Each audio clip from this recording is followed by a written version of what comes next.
I think this movie is incredibly underrated. Let's do it. The hunt opens up showing us this text thread of a bunch of rich people talking about the upcoming hunt of deplorables at the manor. We then cut to this private jet where we meet this guy named Richard, who you can tell is just like super stuck up and rich. But suddenly Richard and everybody else on the private jet starts panicking when this guy Randy stumbles out. Because they're like, he's not supposed to be awake, what do we do? And you can tell that Randy's been drugged. One of the rich guys stabs Randy in the throat, and when that doesn't kill him, Athena comes out and stabs him in the eye with a heel. Then they drag him back into cargo where we see some other people passed out as well. And then we see the hunt begin. 11 captives wake up in the middle of the forest gagged, and obviously they're all panicking. We see this one woman whose name is going to end up being Crystal see everybody else panicking, and she kind of just goes her own way. The rest of this group gets to the middle of this field where they find this crate, and when they open it, they find a pig dressed up. They also find a bunch of guns and different weapons. There's also keys for the gags, so they're able to take those off. Now, I love the misdirection here because the way that they've opened this, it seems like Emma Roberts is going to be the main character, and she is shot and killed immediately. And bullets just start raining down on the group from a distance. Now, this woman at one point makes a run for it, but she falls into this spike pit trap and is impaled. This guy, who now seems like he's going to be the main character, goes to help her. But when he gets her out and they go to run, they step on a landmine and both explode and die. She actually somehow doesn't die yet, even though she is torn in half and her half body is thrown back into the stake pit. She ends up taking a gun from another guy and taking herself out. This movie, by the way, is on the horror comedy side of things, so this whole exchange is just hilarious. Some other members of the group manage to get to this barbed wire fence and climb over, with the exception of one guy who gets hit with an arrow in the process. 3 of them escape and manage to make it to this gas station where they come across this old couple who just seems terrified because they come in guns a-blazing. The couple tells them that they're all in Arkansas, and the captives realize that they were all kidnapped from different states.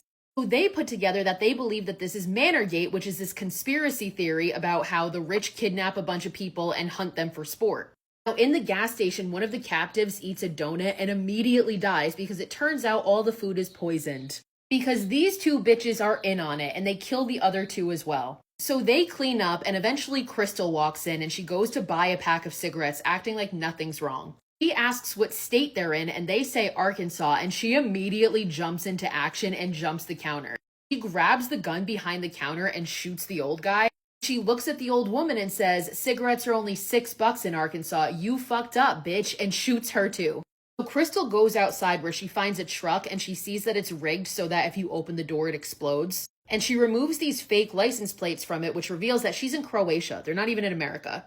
She then meets Gary, who's another captive, so the 2 of them team up. During this, Gary is explaining the whole thing about Manorgate because it turns out he's a conspiracy theorist podcaster. They're walking along the train tracks and a train comes along and the 2 of them jump onto it. But when they do, they see that the train that they just snuck onto is full of refugees, and Gary thinks that they're all crisis actors. The train ends up getting stopped and raided by Croatian soldiers, and Gary is trying to tell them that, like, the refugees are crisis actors. And one of them looks at Gary and starts speaking English and is like, "I'm a crisis actor, the rest are not." And basically, he's one of the hunters that brought them here, and this stop was not supposed to happen. Gary manages to steal a grenade from this man and put it in his shirt, and he can't get it out, and he explodes and dies.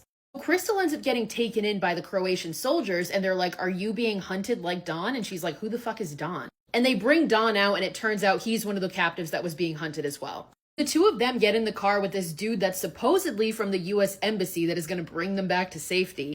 But he starts making suspicious comments, and Crystal wastes absolutely no time in kicking the shit out of him and throwing him out of the car. She runs the guy over and kills him, and Dawn is horrified and is like, "Why would you do that? He was trying to save us." But when they get out and look in his trunk, they find Gary's body and a bunch of bribe money, so he was in on it and Crystal was right. They also find a map marking where this guy was taking them to, which is like the underground headquarters of the rich people. They get there and Dawn creates a distraction while Crystal goes in and just absolutely destroys them.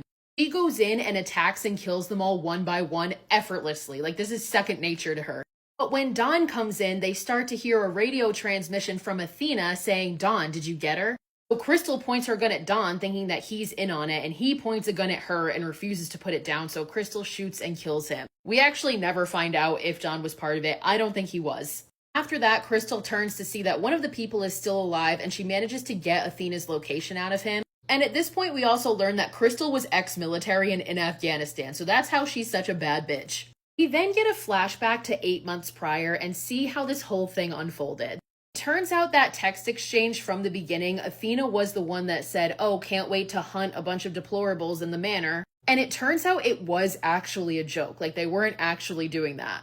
The text thread was leaked online, which caused Athena to get fired. The other people in the group chat all got fired as well. Because they're all now fired because of this joke, they're like, you know what? Let's make this a reality. Let's show them. And it shows them choosing participants to abduct, and it turns out all these people were contributing to the Manorgate conspiracy theories. So Crystal eventually finds Athena, and Athena reveals to Crystal that she was chosen because of a social media post she made in which she was making fun of Athena. Athena gives Crystal her whole name, her whole backstory, and Crystal is like, you see, you fucked up, because I'm from Mississippi, and my name is Crystal May Creasy, but there's another Crystal May Creasy in Mississippi, and she spells May with an E. Athena obviously doesn't believe her, and Crystal's like, I don't give a fuck, let's get this over with. And this crazy fight breaks out between the two of them. This long, intense fight ensues, but ultimately Crystal is stabbed in the stomach with the blades of a food processor. She brings Athena towards her and stabs her with it as well. As Athena is dying, she asks Crystal, like, we're both dead, just tell me the truth. Did I get the right person? And Crystal is like, no, you did not. And Athena just says, whoops, and dies. Crystal gets up and cauterizes her wound with a fucking blowtorch. Then she goes to Athena's closet and puts on some of her nice clothes. She gets onto Athena's private jet where she sees the flight attendant that we saw on the flight there. Crystal invites her to have champagne and caviar with her as they fly home to America, and the movie ends.